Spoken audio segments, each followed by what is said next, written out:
Hello, this is Dr. Shekhar Babu, a NEET Zoology faculty, having 30 years of experience in the field of zoology. And I worked in a lot of institutions as a professor, retired as a dean of the university. And I am working for NEET institutions like Narayana, Chaitanya, and Green Park Institution. Yes. Today, as an introduction class, I am going to give a small intro about the skull of human, right? Okay, let's start about the skull.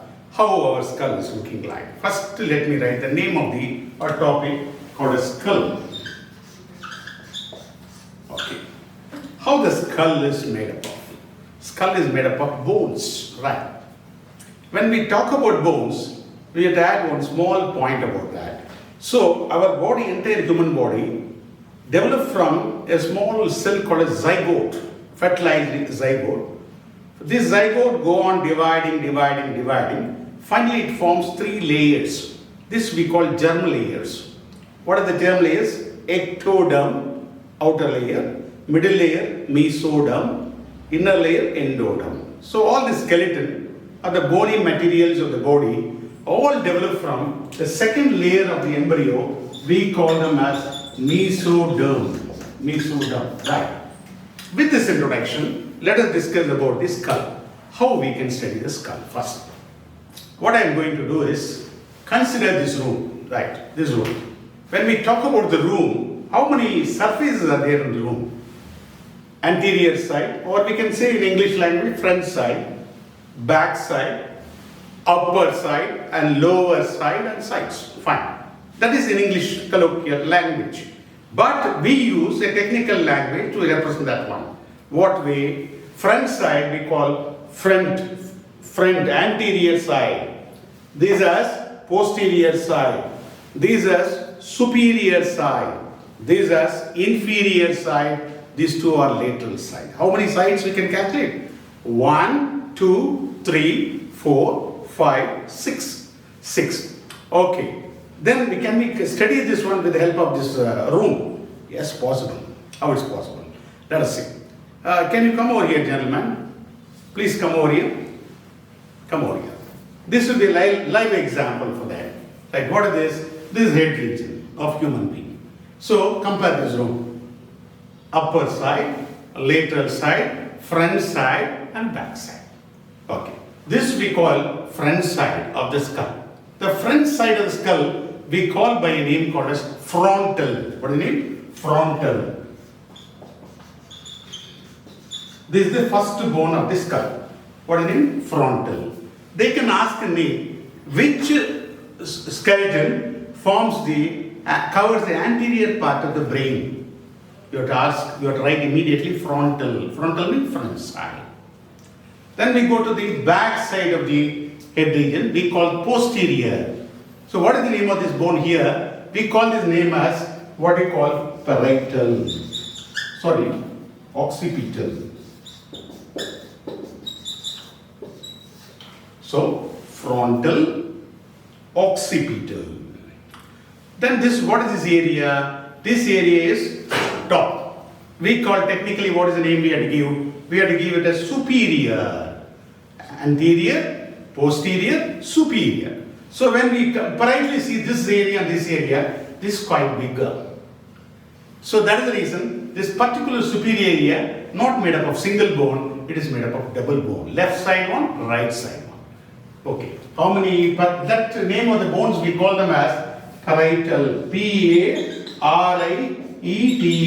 Parietal. How many bones are there in the parietal? There are 2 bones. Left side one, right side one. So 2 bones. Frontal, how many bones? 1 bone. Occipital, how many bone? 1 bone. So totally frontal 1, occipital 1, and parietal 2. So totally how many bones we studied now? Frontal, occipital, left parietal, right parietal. What is the function we have to see now? Frontal, what it does actually, it covers the anterior part of the brain, human brain. What is occipital will do? Covers the posterior part of the human brain. What about this parietal? Covers the superficial part of the brain. Okay. So we completed 4 bones. How many bones we had to discuss? 8 bones in the skull. Right. Fine. What is that bone name? Now this is, what is that? Frontal. What is this? Occipital. What these two bones are called as? Parietal. Frontal, occipital and parietal. How many? Four bones are over. Now left side one, right side. This left and the right side. So these two bones are called as temporal bones. What do they use that? Temporal bone. What is the use of this temporal bone? It forms housing for the middle ear, inner ear. It is formed, ear is located inside the temporal bone only. And apart from this, it also covers the brain. Once again, repeat it. So this is called lateral bone. We technically call it, what is the name? Temporal bone. T-E-M-P-O-R-A-L. Temporal bone. How many temporal bones are there? Left side one, right side one. So totally how many we completed? 1, 2, 4 and this temporal 6 and 8 bones, 8 bone. But we completed how many bones? 6 bones we completed. How many bones left over? Only 2 bones are left over. Right. Shall we repeat once again? Yeah, we'll repeat it like this. What is the name of the bone? Frontal. This is occipital. This is one bone, neat point of view. How many bones are double boned or single bone? Here, how many double bones are there? Temporal is a double bone. Parietal is a double bone. Single bones, one frontal and this side occipital. Fine. So we completed 6 bones. Now, frontal, parietal, occipital, left temporal, right temporal. Now we are coming to the base. What is how the base is made up? Base may not be visible. I had to cut the head of this fellow and find out how it's located inside, which is not possible. So where it's located? It is located here. So how it is made up of? How it is made? It is made up of double bone. Same thing is represented down also. Yes, 2 bones should be there also. What are the bone? Here the bones are arranged parallelly, like this, one like this. Whereas here it is arranged here and there.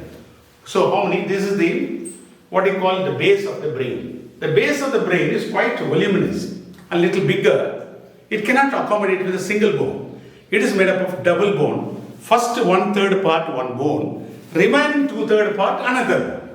What is the first 1/3 part of the brain? We call them as what is called Ethmoid.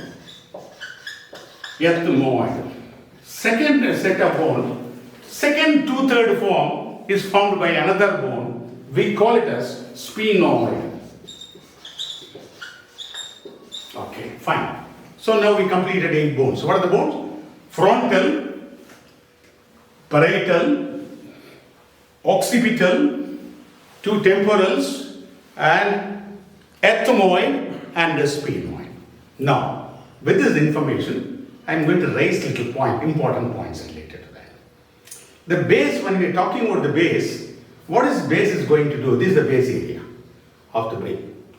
So, how many bones I said in the base? 2 bones. First 1/3 part is ethmoid, second 1/3 part is sphenoid. Right.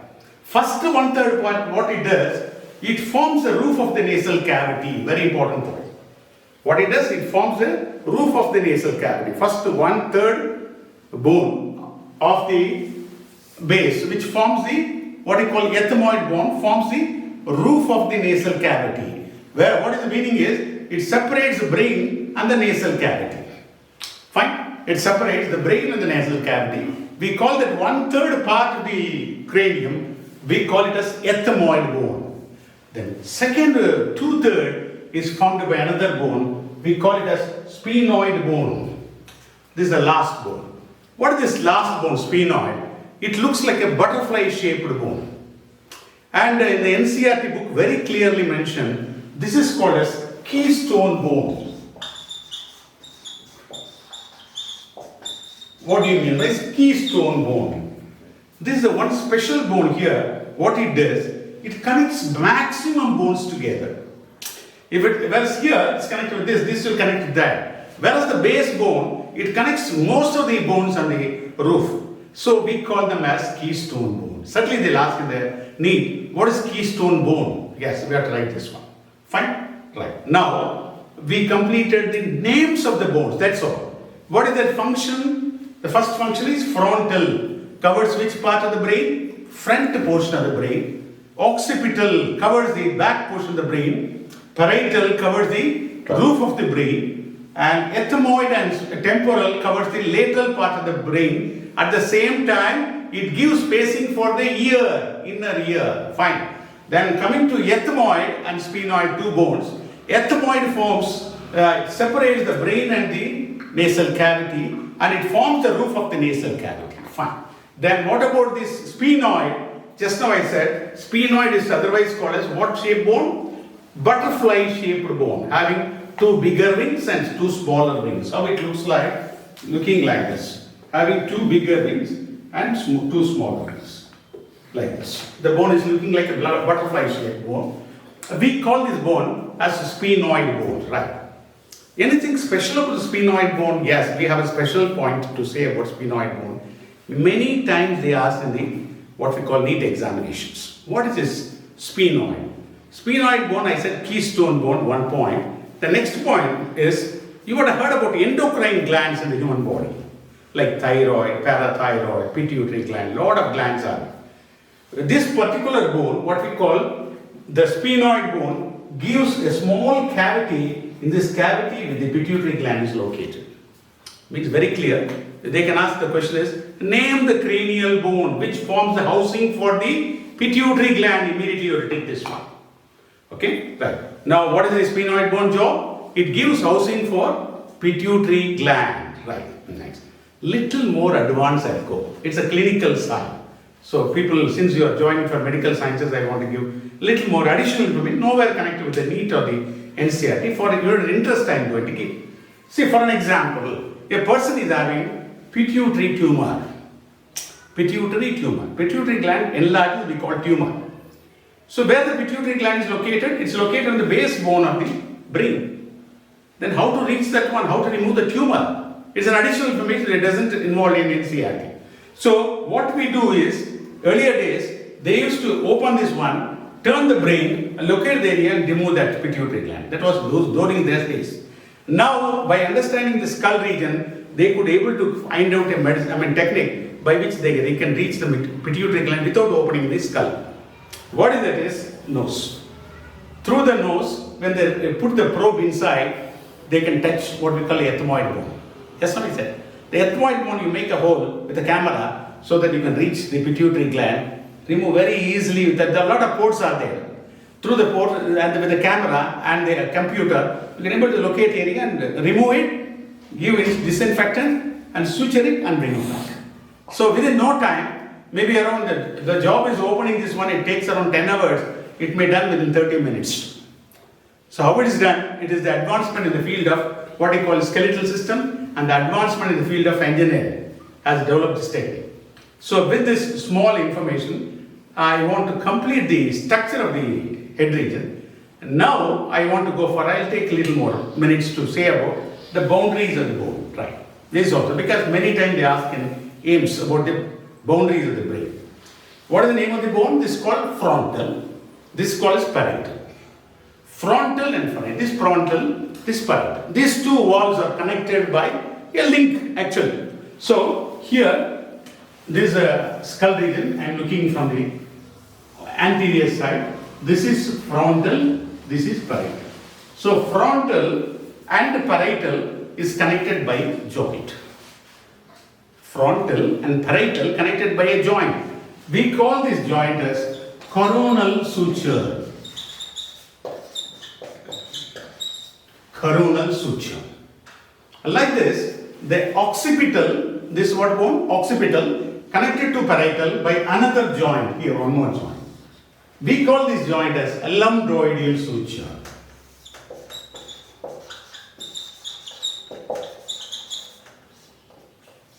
Lambdoidal suture. Fine.